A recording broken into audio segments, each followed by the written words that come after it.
অনেকে প্রশ্ন করেন কোন খাবার খেলে পাথর হয়ে যাবে অথবা কোন খাবার তাদের জন্য নিরাপদ পাথুরি রোগীদের জন্য।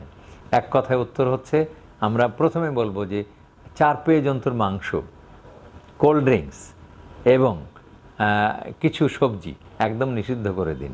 এগুলি থেকে পাথর তৈরি হওয়ার উপাদান বেরিয়ে আসে।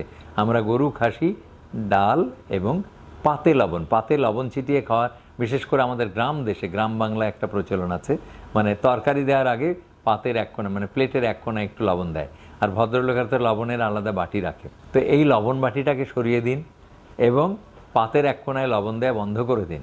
এরপরে আসছে cold drinks, 7 up, Pepsi, Coke, কত রকমের যে নাম, আমি সবগুলি বলতে পারবো না। এই নামগুলি দয়া করে ফ্রিজ থেকে বাদ দিয়ে দিন। বাদাম, চকলেট, আইসক্রিম এবং সেই সাথে কিছু সবজি, যেমন গাজর, মূলা, ফুলকপি, গাজর, মূলা, কপি, কচু, কচুর সাথে যতগুলি সবজি আছে, কপুই, কচু, আর কচুর লতি, কচুর পাতা এবং পালং শাক, পুঁই শাক, এগুলিকে আপনি অ্যাভয়েড করবেন। আমাদের দেশে আরেকটি সবজি এনে, যেটা উন্নত দেশে অ্যাসপারাগাস খায়।